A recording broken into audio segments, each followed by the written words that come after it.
इस वीडियो में मैं विजय जांगीट आपका स्वागत करता हूं। इस वीडियो में हम देखने वाले हैं स्लिप डिस्क, कमर दर्द की जिसको प्रॉब्लम है उसको कैसे कौन कौन से योगासन करने चाहिए, कौन कौन से एक्यूप्रेशर पॉइंट दबा के हम उसको ठीक किया जा सकता है। तो इसमें वीडियो में हम ये चीज़ देखने वाले हैं कि हमारे कमर दर्द जो ज़्यादातर लोगों को होती है तो उसको किस तरह से ठीक किया जा सकता है, वो इस वीडियो में हम देखने वाले हैं। तो चलिए हम करेंगे वीडियो। तो उसमें आगे बढ़ने से पहले मैं बता देता हूँ कि कोई भी अगर प्राणायाम या एक्सरसाइज करते हैं तो वार्म अप जरूरी है। तो उसके लिए हम सूक्ष्म व्यायाम करने वाले हैं। तो सबसे पहले इस तरह से बैठ जाना आराम से सुखासन में और हाथों को इस तरह से रोटेट करना मुट्ठी बंद करके। पहले आगे एक साइड करना है, फिर विपरीत साइड में इसी तरह से रोटेट करना है। सेकंड में कंधे पे हाथ रखना है और सांस लेते हुए इस तरह से रोटेट करना। पीछे नीचे जाते समय छोड़ देना।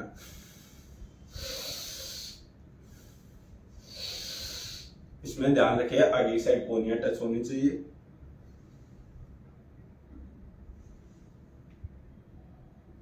इसके बाद में नेक्स्ट सूक्ष्म व्यायाम है, इस तरह से हाथों को मुट्ठी बंद करके आपस में टच कर लेना है और आगे की साइड जाने देना सांस लेते हुए।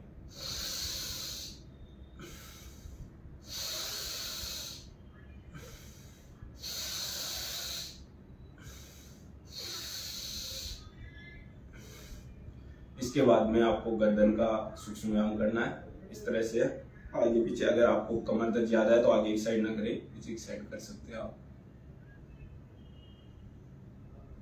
इसी तरह से साइड में।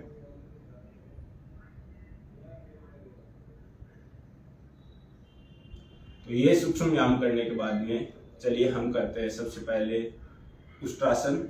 इस वीडियो के दौरान हम टोटल 12 आसन देखने वाले हैं जो कमर दर्द के लिए बहुत फायदेमंद है। स्लिप डिस्क की जिसको प्रॉब्लम है वो कर सकता है।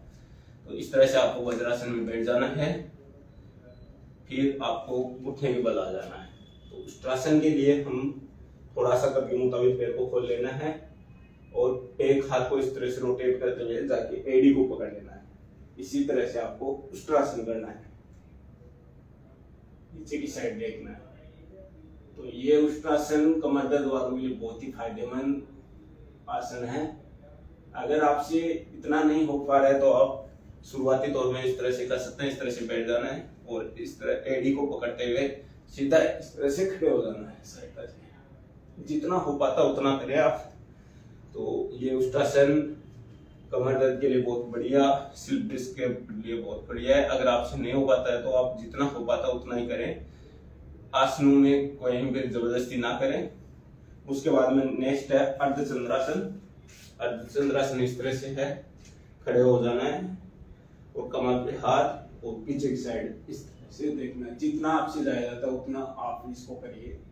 अगर आपसे थोड़ा सा किया जाता है थोड़ा ही करें, जबरदस्ती ना करें।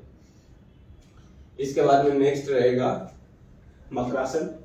तो मकरासन के लिए पेट के बल लेट जाना है इस तरह से और टोडी पे हाथ रखना है। ये है मकरासन। इसमें आपको नेक्स्ट इस तरह से करना है, पैरों को उठाते हुए ऊपर मारना है धीरे धीरे। ये शुरुआती तौर में एक बार कर सकते हैं। अगर आपको ज्यादा स्लिप डिस्क की प्रॉब्लम है, अगर स्पाइनल कॉर्ड में आपको प्रॉब्लम है तो क्या होता है कि लूम्बर जो होते हैं रीढ़ की हड्डी में सबसे नीचे वाली जो 5 हड्डियां होती हैं, lumbar L1, L2, L3, L4, L5, उसमें ज्यादातर प्रॉब्लम रहती है। तो अगर ज्यादा रहती है तो आप धीरे धीरे कर सकते हैं। तो इस तरह से आपको ये मकरासन करना। उसके बाद में हम करेंगे भुजंगासन। भुजंगासन अलग अलग तरीके से हम करेंगे। सबसे फर्स्ट है दोनों साइड में इस तरह से हाथों को रख लेना है और श्वास लेते हुए ऊपर की साइड जाना है। अगर आपको ज्यादा प्रॉब्लम है सेल्फ डिस्क में तो आप कम जा सकते हैं, जितना आपसे जाया जाता है उतना जाइए। इसी तरह से आप कम से कम 20 सेकंड तक रुकना आपको और धीरे धीरे सांस छोड़ते हुए नीचे आ जाना।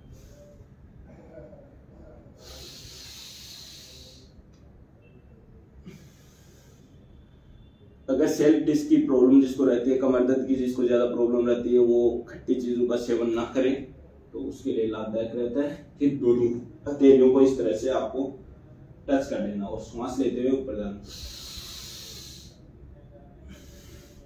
ये नाभि के ऊपर वाले हिस्से को ही केवल उठाना है, नाभि के नीचे वाले हिस्से को नहीं उठाना है।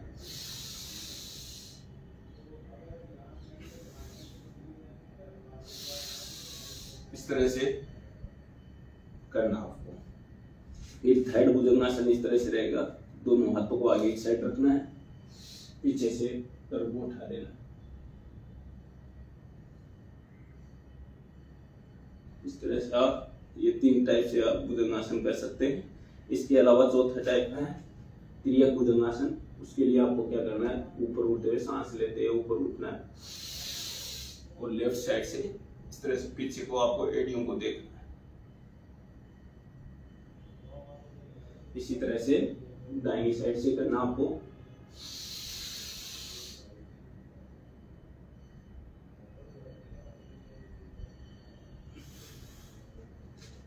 ये बहुत ही बढ़िया आसन है उसके लिए, कमर दर्द के लिए। उसके बाद में हम करेंगे शलभासन। शलभासन के लिए आप इस तरह से आपको लेटना है, दोनों हाथों को एकदम बगल में, हिप के बगल में रखना है और एक एक पैर को उठाना है इस तरह से। जिसको अगर स्लिप डिस्क की प्रॉब्लम ज्यादा रहती है, जिसको लंबर में प्रॉब्लम है, तो वो थोड़ा उठा सकता है, जिससे जितना उठ सकता है उस हिसाब से इसको उठाना है। इसी तरह से सिंगल पैर को, दाहिने पैर को उठा देना है। अगर दोनों पैर उठ पाते हैं तो वो बहुत ही बढ़िया है। इस तरह से ये शलभासन करना है। इसके बाद में छठा आसन है धनुरासन। धनुरासन के लिए आपको इस तरह से पैरों के पंजों को पकड़ लेना है और श्वास लेते हुए ऊपर उठ जाना। देखिएगा इस तरह से आपको करना है।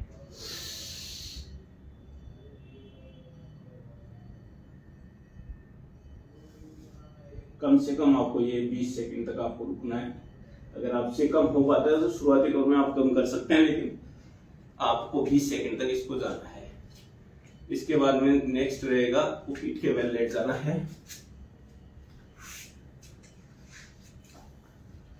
हम करने वाले मर्कटासन। मर्कटासन में 3 टाइप से हम मर्कटासन करने वाले हैं। दोनों पैरों को इस तरह से हिप के पास ले आना है और दोनों हाथों को साइड में इस तरह से आपको करना है। और अगर आपने लेफ्ट टर्न किया है, राइट टर्न किया, तो विपरीत साइड में आपको गर्दन को टर्न करना है। तो दोनों पैरों को एक साथ इस तरह से जाने देना है। ये फर्स्ट टाइप है। इसी तरह से दूसरी साइड।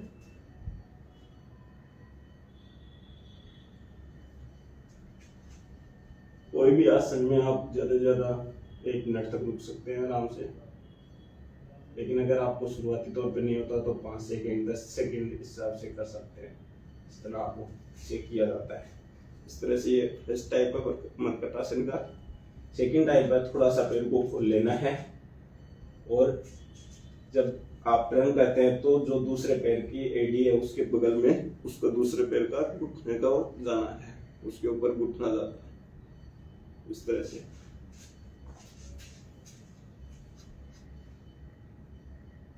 और इसमें ध्यान रखें कि आपका गर्दन दूसरी साइड रहेगा, चेहरा दूसरी साइड रहेगा और पैरों की पोजीशन दूसरी साइड रहेगी। इस तरह से करना है।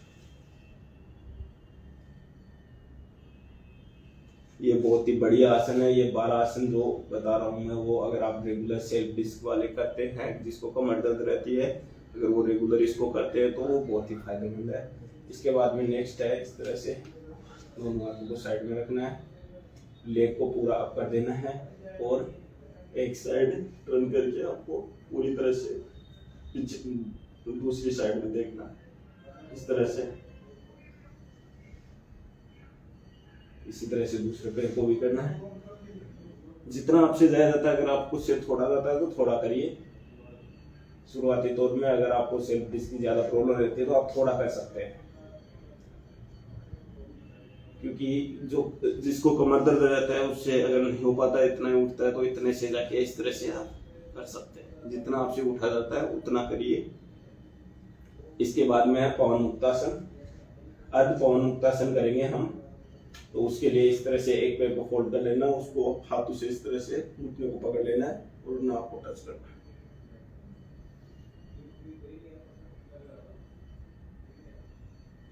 फिर इसी तरह से दूसरे पैर से करना। ये अद्भुत मुक्तासन है। ये बहुत ही बढ़िया आसन है, कब्ज जैसी बीमारियों के लिए भी बहुत बढ़िया आसन है ये।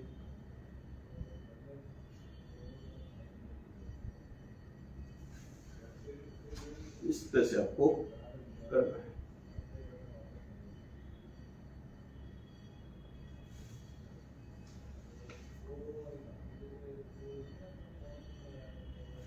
इसके बाद में नेक्स्ट रहेगा एक पाद उत्थान आसन। इस तरह से एक पैर को उठाना है, श्वास भरते हुए उठाना है, और अगर आपसे ये पकड़ा जाता है तो इसको पकड़ लेना है। फिर इसी तरह से दूसरे पैर को उठाना है।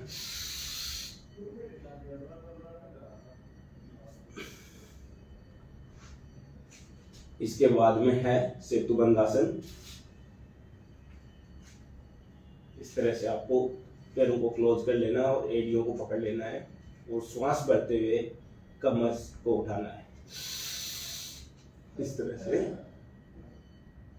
एक सेतु की तरह आपको करना है। इसको कंद्रासन भी बोलते हैं। किसी भी आसन में आपको कम से कम 20 सेकंड रुकना है, तो वो आपके लिए फायदेमंद रहेगा। अगर आपको कमर दर्द का प्रॉब्लम नहीं है तो भी आप इनको करेंगे तो आपको कभी कमर दर्द का प्रॉब्लम नहीं रहेगा। क्योंकि क्या होता है कि हम मोटरसाइकिल, गाड़ी कहीं पर भी जाते हैं तो उससे हमारे शरीर पे झटके लगते हैं, या कहीं अचानक हमने कोई ज़्यादा हेवी सामान उठा लिया है, अगर हम चलते चलते कहीं फिसल गए हैं तो उसमें हमारे को डिस्क की प्रॉब्लम हो सकती है। तो उसके लिए हमारे को ये आसन करने हैं। इसके बाद में हम करेंगे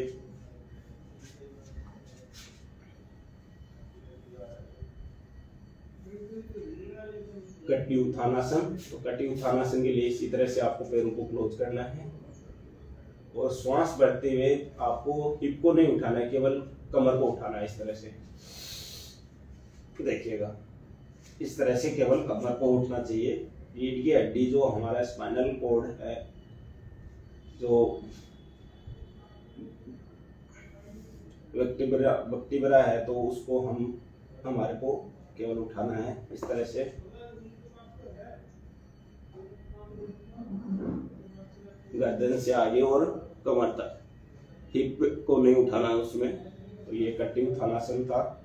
इसके बाद में ये सारे 11 आसन करने के बाद में आपको लास्ट में करना है शवासन, जो आपके लिए बहुत ही अच्छा है। उसको जरूर करना है। कभी भी कोई भी आसन अगर आप रेगुलर करते हैं तो उसके बाद में आपको ये शवासन जरूर करना। लास्ट में इस तरह से हथेलियों को आसमान की तरफ और दोनों पैरों को इस तरह से छोड़ देना है ढीला दोनों साइड में, और श्वास पे ध्यान देना है।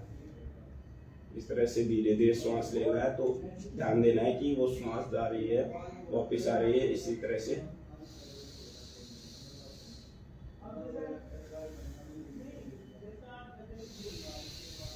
जब श्वास लेते हैं तो पेट फूल जाता है, श्वास छोड़ते हैं तो नीचे जाता है, तो उसको ध्यान देना है।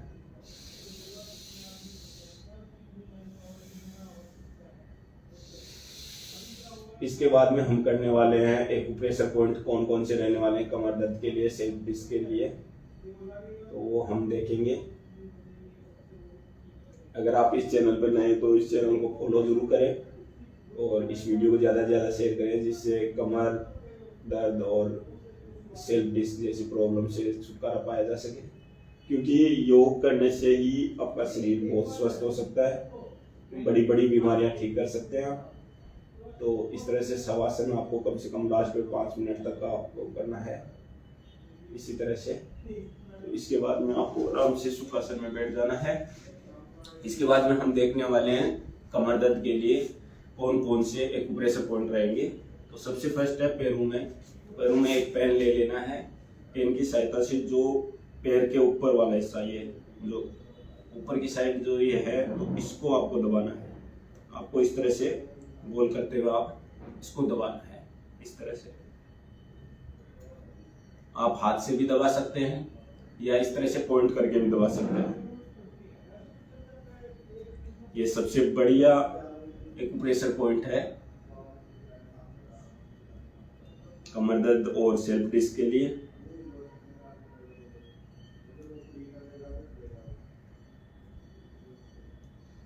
इसके बाद में नेक्स्ट एक्यूप्रेशर पॉइंट है, जो आपका ये टकना रहता है पैर के, इसके जस्ट नीचे यहाँ पर आपको पॉइंट करना है। जो यहाँ पर खड्डे टाइप में रहता है उस पर वहाँ पर पॉइंट करना है। इस तरह से आप अंगूठे से भी कर सकते हैं। इसके बाद में नेक्स्ट रहेगा साइटिका। दर्द के लिए भी बहुत बढ़िया है, क्योंकि साइटिका दर्द होने से आपका लंगड़ापन हो जाता है। एक पैर अगर सुन्न हो गया तो आप लंगड़ के चलते हैं, तो उसको छुटकारा पाया जा सकता है। और कमर दर्द के लिए भी बहुत बढ़िया। जो सबसे छोटी वाली उंगली है उसके जस्ट नीचे वाला, उसके ऊपर से दबाना है। उसके बीच में जो ये पॉइंट है यहाँ पर दबाना आपको। तो यहाँ पर अगर आप दबाओगे तो जिसको प्रॉब्लम रहती है कमर दर्द की, उसको वहां पर जो सहन नहीं किया जा सकता उतना दर्द, असहनीय दर्द रहेगा, तो उसको अगर आप दबाओगे रेगुलर तो कमर दर्द ठीक हो जाएगा। साइटिका जैसी बड़ी जो साइटिका का दर्द रहता है वो दूर हो जाएगा।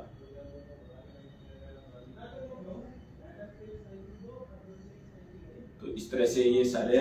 इसके बाद में नेक्स्ट रहेगा जो अंगूठा है और जस्ट उसके नेक्स्ट वाली उंगली के जो बीच में ये जो खड्डा बना हुआ है, इस पे अगर आप चारों उंगलियों से इस तरह से दबाने से आप कमर दर्द ठीक हो जाता है। सेल्फ डिस्क जैसी बड़ी प्रॉब्लम दूर हो जाती है।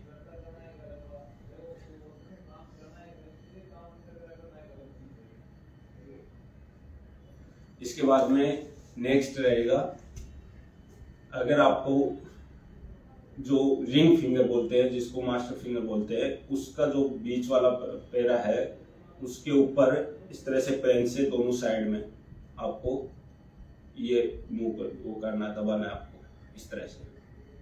ये भी अगर आपको कमर दर्द और सेल्फ डिस्क की अगर प्रॉब्लम रहती है तो इसमें दर्द जो होता है उस ऐसा नहीं होता है, लेकिन जिसको नहीं प्रॉब्लम रहती है उसको दर्द नहीं होता है, लेकिन नॉर्मली आपको करते रहना इस तरह से।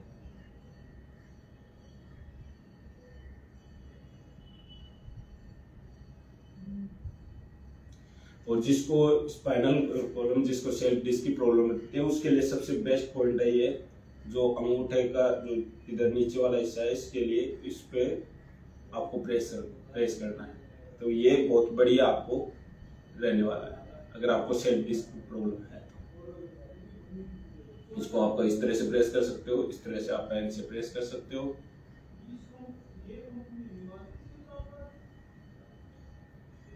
अगर आपको दृढ़ दिख गई और नाभि जैसे दिख जाती है तो उसको अगर हम बोलते हैं, तो नाभि का जिसको प्रॉब्लम रहती है तो अंगूठे और जो ये पहली वाली उंगली है इसकी जब लास्ट एकदम जड़ में जो पॉइंट होता है उसको आपको दबाना है। तो जिसका नाभि दिख गई हो तो उसके लिए बहुत फायदेमंद है। यहीं पर इसके जस्ट ऊपर आपको सिर दर्द के लिए मैंने बताया था एक प्रेशर पॉइंट, और सेल्फ डिस्क के लिए जो ये इसके जो उंगली के साइड में है उसको इस तरह से प्रेस करना है। तो ये सारे एक्यूप्रेशर पॉइंट अगर आप प्रेस करते हैं तो आपका कमर दर्द और सेल्फ डिस्क जैसी बड़ी बीमारियां आपको ठीक हो सकती है। और जो मैंने 12 आसन बताए इस वीडियो के दौरान वो आप जरूर कीजिए। इसके अलावा आपको लास्ट में अनुलोम विलोम आपको जरूर करना है। अनुलोम विलोम का तरीका आपको मैंने बताया भी है पहले से। इस तरह से आपको दाहिने हाथ को दाहिने नासिका को बंद करना है और बाएं नासिका से श्वास लेते हुए दाहिनी नासिका से छोड़ देना है। फिर दाहिने से लेके फिर बाएं को छोड़ देना है। ये सबसे बढ़िया प्राणायाम है। ये अगर आप रेगुलर करते हैं तो आपकी बहुत सारी बीमारियां दूर हो सकती है। उसमें से कमर दर्द, सेल्फ डिस्क जैसी प्रॉब्लम, नसों की प्रॉब्लम, माइग्रेन जैसी बीमारियां, बड़ी बड़ी जो सर की बीमारियां, जो आपकी नसों की बीमारियां रहती है वो पूरी तरह से ठीक हो जाती है। अगर आप अनुलोम विलोम करते हैं तो आपके लिए बहुत बढ़िया है। ये सारे करने के बाद में अनुलोम विलोम जरूर करें। और इस वीडियो अगर आपको अच्छा लगा तो ज़्यादा से ज़्यादा शेयर कीजिएगा, और इस चैनल पे आप नए हो तो फॉलो जरूर करिएगा। आप सभी का ये वीडियो देखने के लिए बहुत बहुत धन्यवाद। नमस्कार।